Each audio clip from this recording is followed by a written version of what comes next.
It's a Minimalist Monday edition of Optimal Living Daily, episode 1242, Minimalism, 7 Reasons That Keep People from Getting Started, by Joshua Becker of Becoming Minimalist.com, and I'm Justin Malik. Happy Monday, hope your week is off to a great start, and welcome to the podcast where I simply read blogs to you for free, like a gigantic ongoing audiobook with many different authors. Today's post being from the super popular minimalism author Joshua Becker. And I'll keep this intro nice and short for you, so let's get right to it as we optimize your life. Minimalism, 7 Reasons That Keep People from Getting Started, by Joshua Becker of BecomingMinimalist.com. Over the past several years, I've had the privilege to introduce the idea of minimalism to a number of people. These introductions have occurred through personal conversation, writing, and speaking opportunities. But no matter how the introduction happens, each time, I feel a little bit renewed. The idea of finding more life by owning less stuff resonates with most people. But unfortunately, I also find that for many, this is where their journey ends at the introduction. The idea of minimalism may sound attractive, but the first step appears elusive and is too often never taken. There are a wide number of reasons that keep people from taking this first step toward living with less, and while they vary from person to person based on personality, history, gender, and worldview, I have found that most of the reasons keeping people from getting started towards minimalism fit into only a handful of categories. In hopes of providing encouragement to some of you, I thought it might be helpful to take a minute to answer most of them. Reason: I've never considered intentionally living with less. Minimalism is growing. You can blame it on the economy, technology, environmental awareness, or blogs such as Zen Habits, Rowdy Kittens, and Be More with Less. It has been exciting to see the movement grow, but the percentages are still small. In the land of suburbia where I live, the idea of intentionally living with less is still a foreign concept. Hearts desire it, but too many minds have yet to be introduced. Solution: if you ended up hearing this post at the urging of a friend, consider yourself introduced. Intentionally living with less results in a life of less debt, less stress, and less anxiety. In exchange, you will discover more time and energy for the things you value most. Your greatest passions will again take their rightful place in your life. Reason: but I don't know where to start. For many, the task of minimizing their possessions seems overwhelming. Their minds race to drawers that don't close, closets that don't shut, and rooms that are stuffed full of unused things. The idea of decluttering their homes and lives is attractive, even necessary, but the simple obstacle of knowing where to start keeps many from even starting at all. Solution: start small and start easy. Find the easiest drawer, closet, or room to declutter and begin there. You don't need to start with your attic or your basement. In fact, you probably shouldn't. The task will be too great. Instead, choose the easiest place in your home, even if it's just one drawer. You'll feel good when you are done, I guarantee it.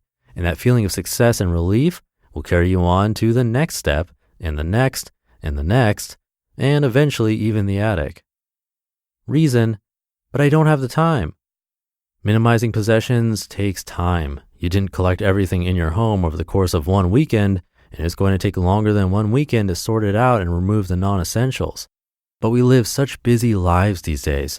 Where can we find the time to accomplish such a large task? Solution: if you can find 15 minutes, you can take the most important step, the first one. Investing just 15 to 20 minutes to minimize one area of your home is all you need to get started, especially if you have chosen something easy. Again, the immediate sense of calm you will find in owning less will motivate you to find another 15 minutes. If you struggle to even find 15 minutes, try one of these ideas. Get up 1 hour early, take one afternoon off work, turn off the television, or dedicate one Saturday to decluttering. Any one of those options will help you find more than enough time to get started. Reason: but I can never get my family on board. By far the most common question I receive after speaking about minimalism relates to other family members, especially about husbands and teenagers. The fact that their family members will never go for the idea of living with less seems to outweigh any benefits of implementing it in their own lives. Encouragement: your husband or wife or children does not need to fully embrace the idea of minimalism for you to benefit from it. Remember, it is far easier to notice the clutter of others than it is to notice our own.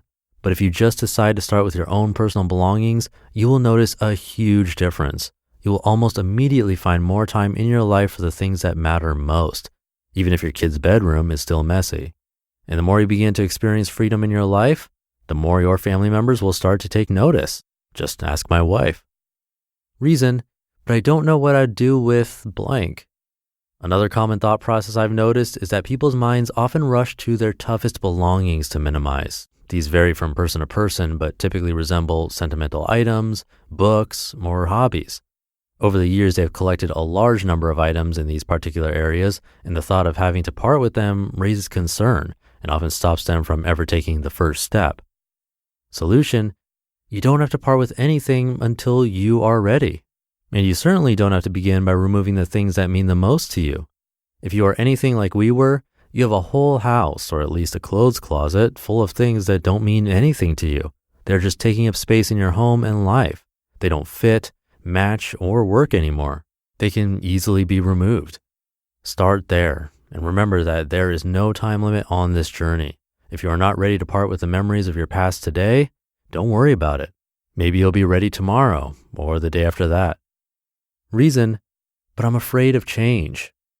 Got it. Change doesn't come easy to you, and intentionally deciding to live with less is among the biggest of changes that you can make in your life. It is a countercultural way to live life. After being fed millions of advertisements from the world around us promising that more is better, deciding to reject that thinking and live with less is going to require changes, not just in the home where you live, but in almost every aspect of your life going forward. Solution, change is never easy. And even though it is inevitable through this journey of life, we seem to avoid it whenever possible. But change comes easier when we realize the rationale behind it. The reasoning provides us with necessary motivation to make the needed changes. When we started out on our minimalist journey, I listed every benefit of minimalism that we were experiencing. The rationale and the reminder of why we were changing our lifestyle pushed us further down the road over and over again. Perhaps they will provide the necessary foundation for you to embrace change in your life as well. Reason, but minimalism doesn't sound attractive to me. Still, for others, they will never take their first step towards minimalism because the lifestyle does not sound attractive to them. They find no appeal in the idea of intentionally living with less and believe that they want nothing to do with it.